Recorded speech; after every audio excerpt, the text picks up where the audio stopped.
We're talking crossbows with Nick Collier today. All that here on Gun Talk. Hey, I'm KJ, dedicated lifelong hunter here. If you got an interest in all things hunting, you're in the right spot.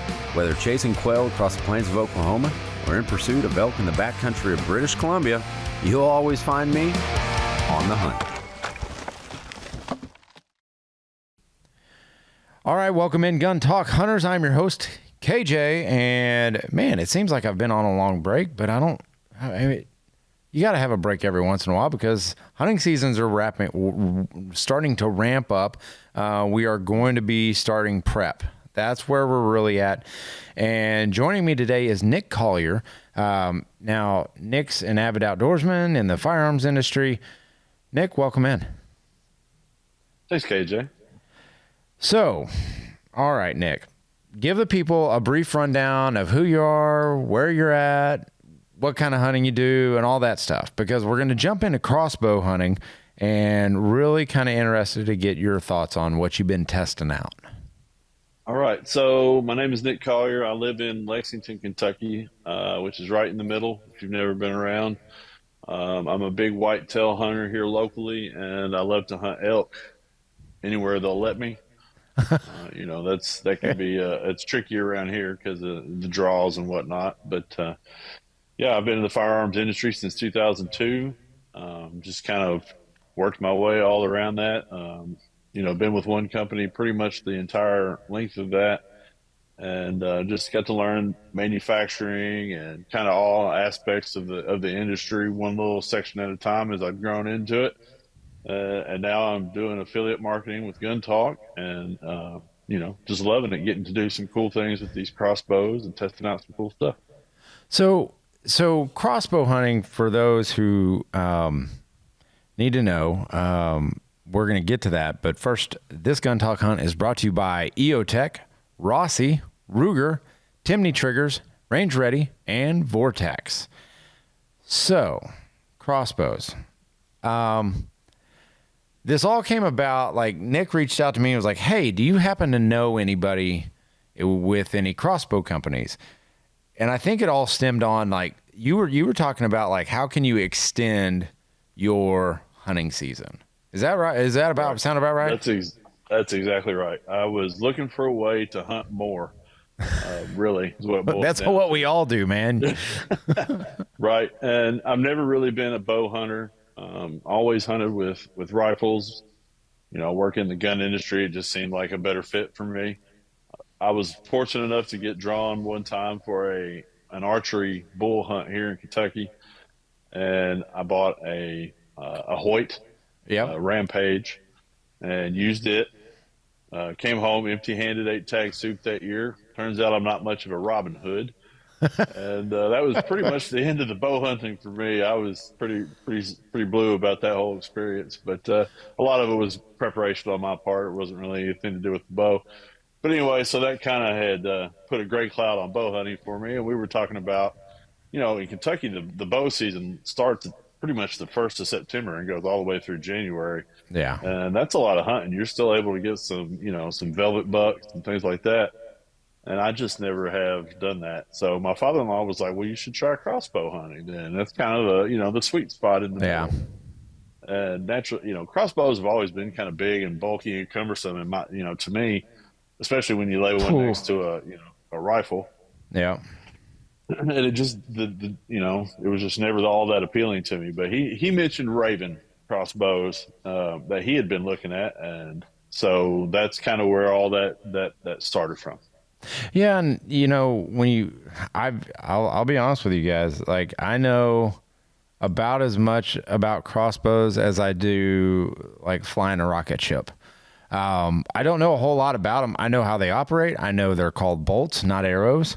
And I know the general basics of it, but I've always been a compound shooter and a recurve shooter. Like, that's kind of my game. That's how I extend my season. But right. I've got to start looking at different options because my shoulders aren't what they used to be. My strength's really not what it used to be. No, I'm still feel good, but they're really, and especially I would say a company like Ravin is starting to look at like making it easy for really everybody. Like no matter if you're, a teenage kid or, a Sure.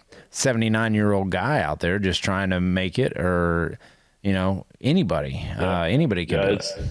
It's really incredible what they've done considering, where crossbows came from, which is like back before the art of war. We're Yeah. talking way, way, way back then. And what they're doing now is rivals what you would like, just what you said with flying a rocket ship. Well, they're building these Rocket space age ships. crossbows up there in Wisconsin, and I got to talk with Adam Gansky, who is an engineer, been there since the beginning in 2016, and Yeah. he said that their QA processes, their material procurement, all of it's done first in U.S. soil, so Yep. that's a big plus. Yeah. And they've got engineers and QA. I mean, dudes in lab coats that are literally Yeah. going through on computers and measuring and doing things with crossbows that have never been done. Yeah. Okay. Hold on a second.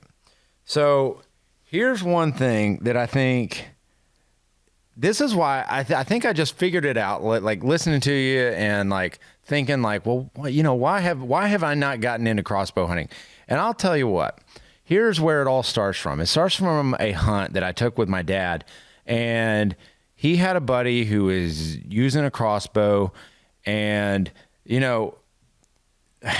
before the mechanics and a long time ago, they sat there and, you had to have your target that you had to shoot the bolt in because you couldn't uncock it and you couldn't do all this stuff. And he sat there and he was like, oh yeah. And he had an accident, and it was like a major malfunction on this hunt. Oh, wow. With the crossbow. And I think like kind of maybe like way deep down in the like depths of my mind, maybe I kind of have a little bit of an intimidation factor, because that's my earliest like memory of what crossbows were. It's not what they are now, I'm sure, but I think that always kind of just stuck with me. And I'm sitting here talking to you, and I'm like, now I'm thinking, I'm like, And you're holy reliving crap. that moment. Like, yeah. And I was like, he always had to drag around this little like target, because you don't want to lose bolts, because back then they were very expensive, probably made of an aluminum, like some sort of an aluminum bolt. And like he always had to like safely discharge it. So like you're crawling in and out of a stand with basically a loaded firearm. And it's not a firearm, but a loaded bow. Yeah. I mean, that kind of, and Lord help you, like, my gosh, what would have happened if he's like sitting there lowering it down on a rope or something, and a twig catches it and he gets shot in the butt with a bolt? That With kind your of own would bolt suck. at that. Yeah, and you didn't even press the trigger. That's right. Yeah. And oh my gosh, like, yeah, the old crossbows, I guess, really kind of intimidated me. And maybe now they intimidate me just because like they're so space age. Like they seem very simple, but there's a lot going on with them. And you tested out. We just wanted to test out one, and Raven was like, hold on a second, like, to really get a good feel, you need to shoot multiple. So they sent you multiple, which I'm like, hey, what about me? Well, I'm sure we could work something out with them. Yeah. They sent me the R18, which is their vertical model. The limbs are actually vertical instead of horizontal. That's hoodoo voodoo stuff right there. Exactly. And then the R29X, which is kind of their, it's they have it in several variations. Yeah. Is it like kind of like their flagship model? Right. Like right. that's I think kind of that's their the one that they thing. recommend. Yeah. But So it was totally easy. One good thing I want to make sure I say is, if you're new to this type of crossbow and you decide to get one, yeah, exactly. They have really, really good videos on their website, and Adam said they're actually adding more as we speak, producing more content to put on the website, but to keep you feeling from hurting yourself, like you're going to hurt yourself. It's they're really nice videos. They show you step by step what to do, the instructions provided. I know it's not really a manly thing to do to read them, but when your Uh, fingers might get cut off, I paid attention to the direction. that's Yeah, typically the time to seems. pay attention. But yeah, so it's a lot easier than the old traditional bows to load and to cock these, and they do have a decock function. But instead of putting your foot in the stirrup, setting it down on the ground, and using your hands Yeah. to pull the string back, these actually have a A cocking crank? lever that goes in. Yeah, it goes into the side and it cranks. They call it a track trigger system, and Okay. basically this goes all the way down the rail. It grabs the string in the perfect center every time because of their technology. These guys have figured it out. And Mm-hmm. then you just crank that back all the way to the back and pull it out, and it's ready to go. All you got to do then is load the bolt, push it in till you hear the knot click around the string, just like you would on your, traditional bows, and then it's ready. You got a safety, just like a gun, Yeah. 3 pound So, trigger. see, I love the safety. One Hmm. thing that, again, man, it's awesome to be able to talk with you about this, especially after you have so much experience and me being so new to it, that I get to kind of ask the questions like, well, hold on a second. So, let's say you're in the blind, and that first light's coming up, starting to peek in, and there's a buck out there. How how quiet do you think, if a deer was at 40, an unalert deer as to your being there, totally calm deer, could you at 40 yards get that bolt loaded without him picking you up? Depending on where you're at, I guess, and if he's paying attention. So there is a lot of movement, right? And that's the thing that usually gets me busted is I twitch a little or I Yeah, move but because I'm they're I'm at a I'm weird going angle. in as if you were like, so you're in a blind, so you're kind of You're out of shielded. the way. Yeah. So there is a silent cocking system that they have in place that doesn't make any noise when you do it. Once you get it in, it's real simple.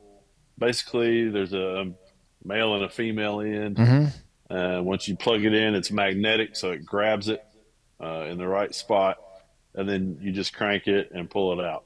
I mean, it's that simple. Honestly, what I would do if, in the blind, once I got settled in my spot, that's when I would load. I would go ahead and get Yeah. that thing cranked and get it ready.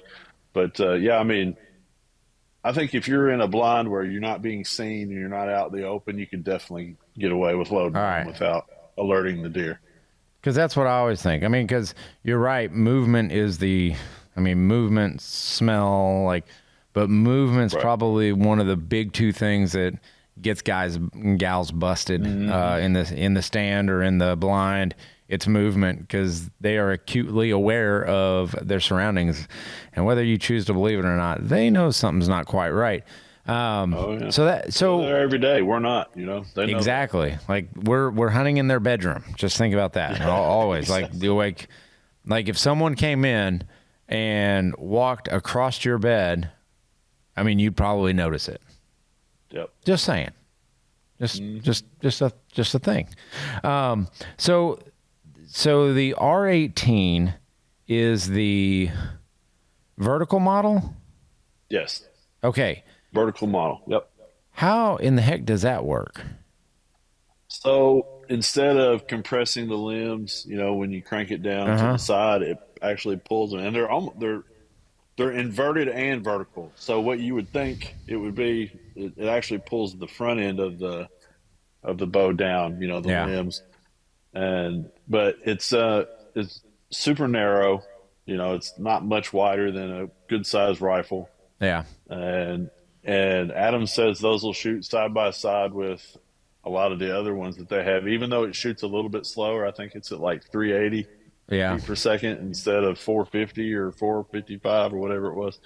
I mean, he said they set up an event or several events throughout the year, and he said we can put R29s and right beside them with R18s and be shooting targets at 100 Yeah. yards, Oh both wow. of them. So I it mean, looks that's like you're downrange at 330 feet per second with 85 pounds foot per second per inch. yeah, per inch. It's That's crazy. crazy. It's That's a crazy. lot, And man. then, That's a lot different than they used to be, man. And the old oh ones, yeah. how loud are they? When you press off that shot, how loud? It's like a bow. Okay, like a When you compound. release, yeah, when you release your compound, that's about the same sound. Okay, It's really, really quiet. man. I And no would. whisker biscuits required. I haven't used a whisker biscuit in like, my gosh, it has had to have been a decade since I've used one of those. It's all drop down releases now. It's all drop down rest. That's all it is anymore. All right, we're going to talk about some of the other features of the R29X and R18 from Ravin right after this. Dominate every shot. In a world of shooting sports, performance is key. Enter the Voodoo X line of scopes by EOTECH. From the precision of a long-range shot to the quick acquisition in close quarters, Voodoo X scopes are engineered to give you the ultimate advantage. With features like crystal clear optics, robust construction, and seamless magnification turrets, Voodoo X scopes ensure you stay on target. No matter the challenge, no matter the distance, Voodoo X delivers. Dominate every shot with EOTECH Voodoo X. Visit EOTECHinc.com to find your perfect scope. Tradition meets innovation with the R95 and R92. At Rossi Firearms, tradition meets innovation. For generations, hunters have relied on Rossi for their trusted hunting companions. Their R95 and R92 lever action rifles are built to perform in the toughest conditions, offering pinpoint accuracy and rugged reliability. Whether you're bringing home the big game or on the range with the R95, or maybe you prefer the versatility of an R92, Rossi has the perfect firearm to make your hunt successful. Discover the perfect blend of tradition and technology with Rossi's R95 and R92 lever action rifles. Visit RossiUSA.com today and take your hunting game to the next level. Precision at the press of a trigger. In the wild, precision is paramount. That's why hunters trust Timney triggers. Introducing the Elite Hunter trigger in a Remington 700 platform. Engineered for perfection, the Elite Hunter trigger offers a crisp, clean break and is easy to install. It's designed to elevate your accuracy and performance, making every shot count. Timney Triggers has a wide range of hunting triggers for a host of different rifles. Trust the Elite Hunter Remington 700 trigger and feel the difference. Visit TimneyTriggers.com to find your perfect trigger today. Master your shot with Range Ready Studios. Every hunter dreams of that perfect shot, and sometimes it doesn't work out, mostly because we haven't prepared. At Range Ready Studios, we turn your dreams into reality with top-notch training just designed for you.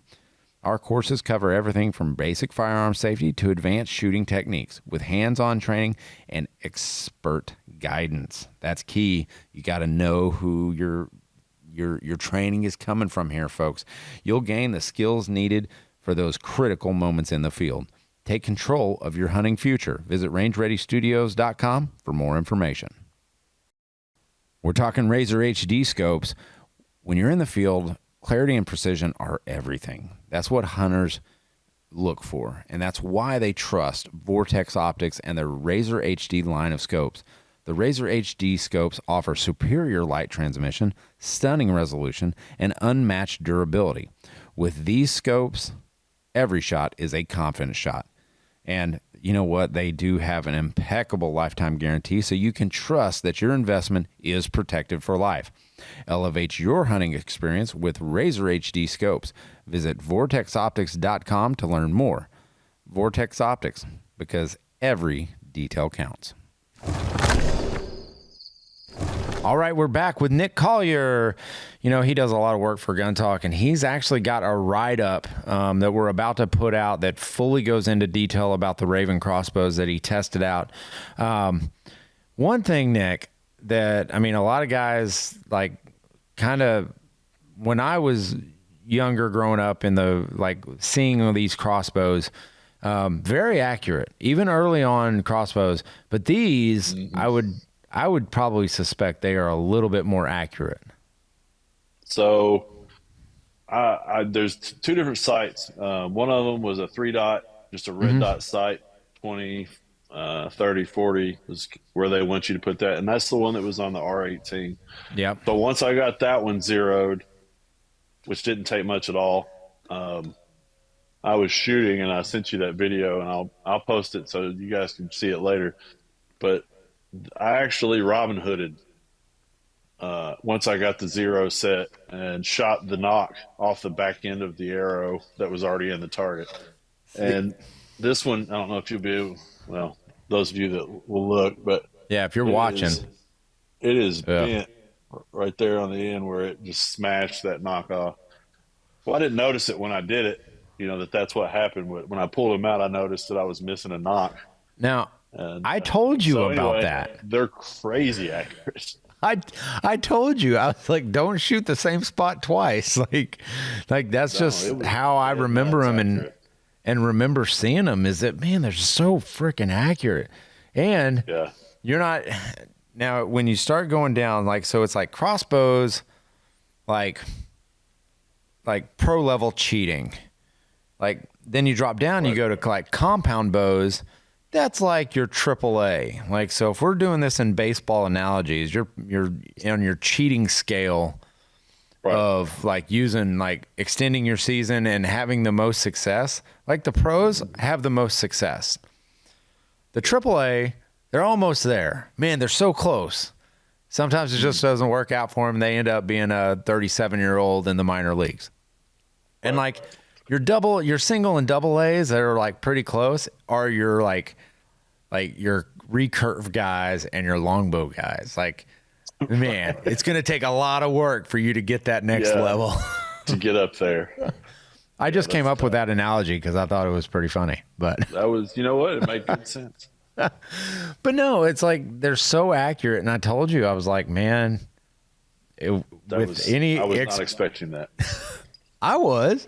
Because like the repeatable performance after like seeing your videos and your targets, the repeatable performance that you get out of a crossbow and the R18 and the R29X are just the same, like really, really close. I mean, I think the repeatable performance that you're getting, like it definitely outdoes a compound and it definitely outdoes your recurve and your traditional bows. Right. It takes a little bit of that error away.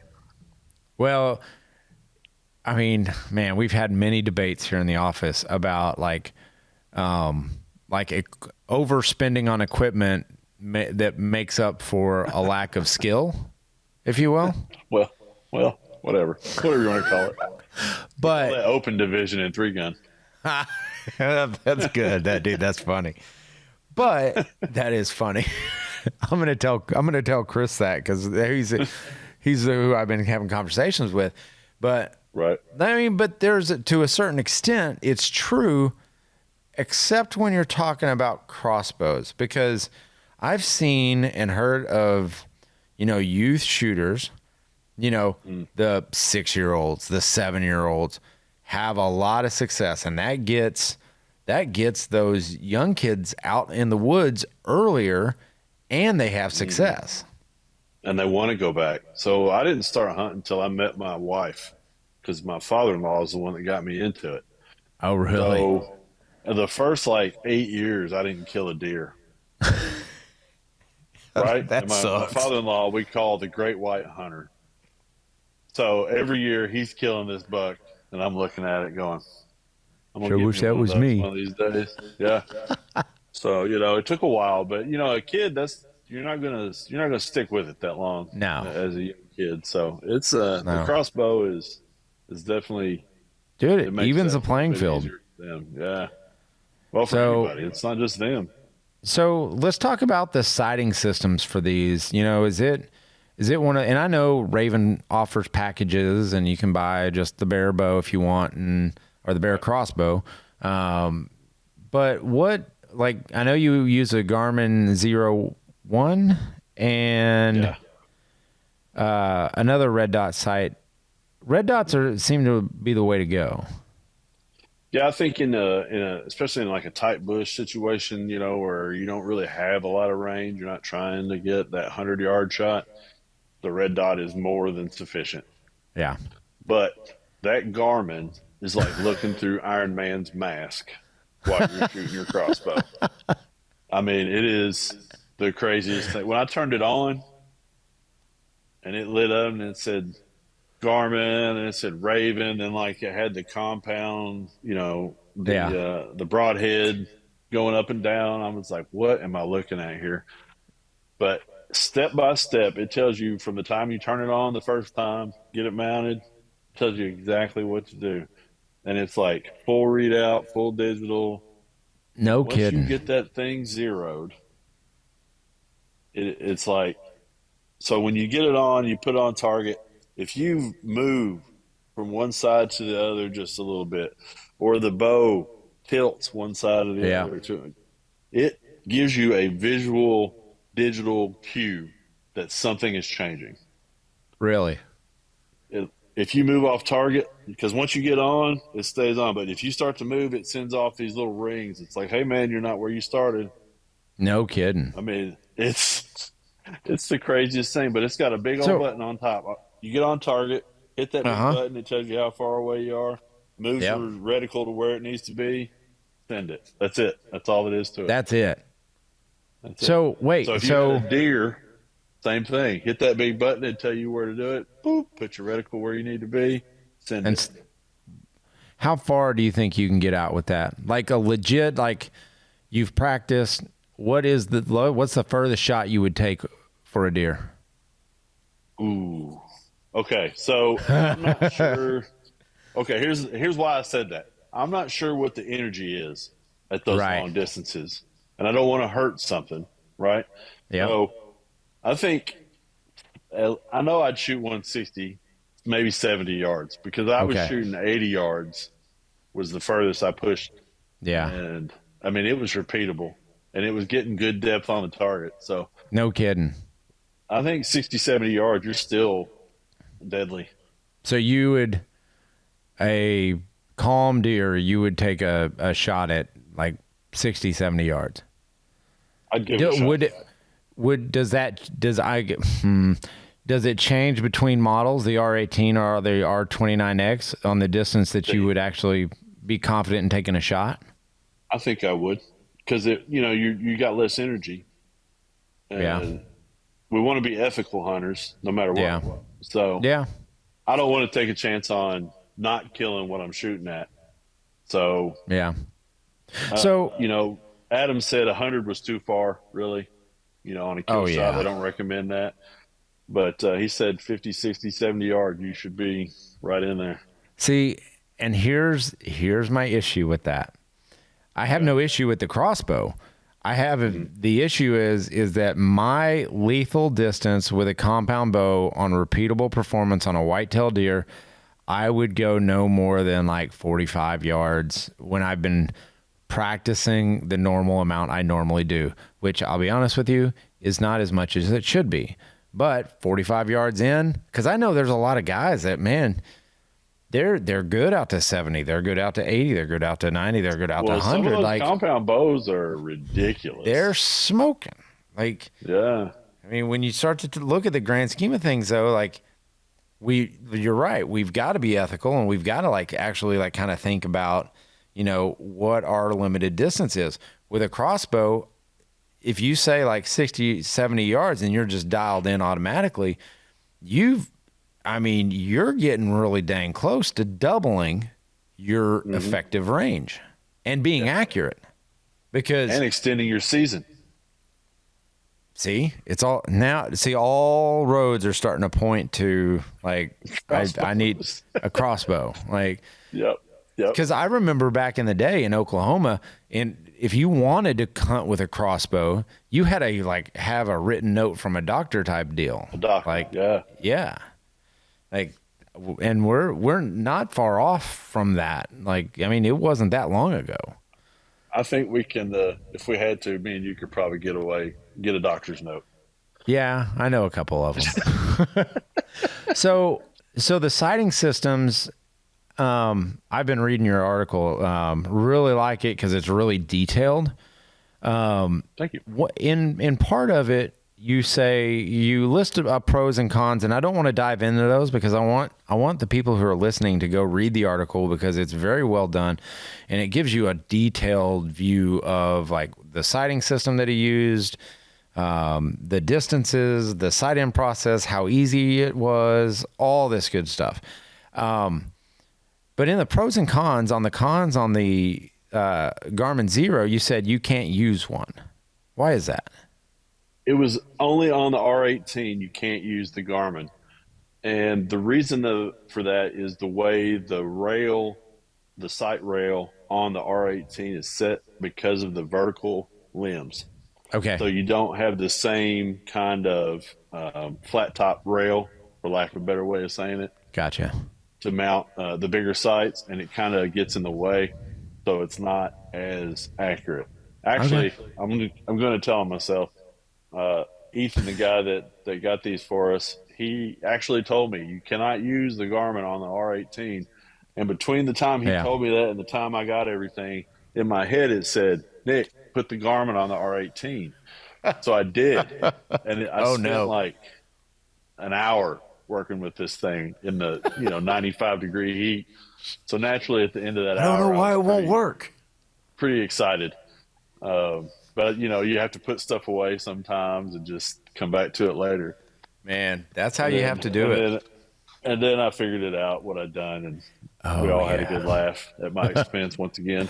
But they have the Garmin, which is not cheap. I think the retail on it's about $1,900. Yeah. But if you think about your guns, someone asked me, years ago, how much do you spend on an optic? Well, I usually try to spend double or triple on my optic what I spend on my gun. Yeah.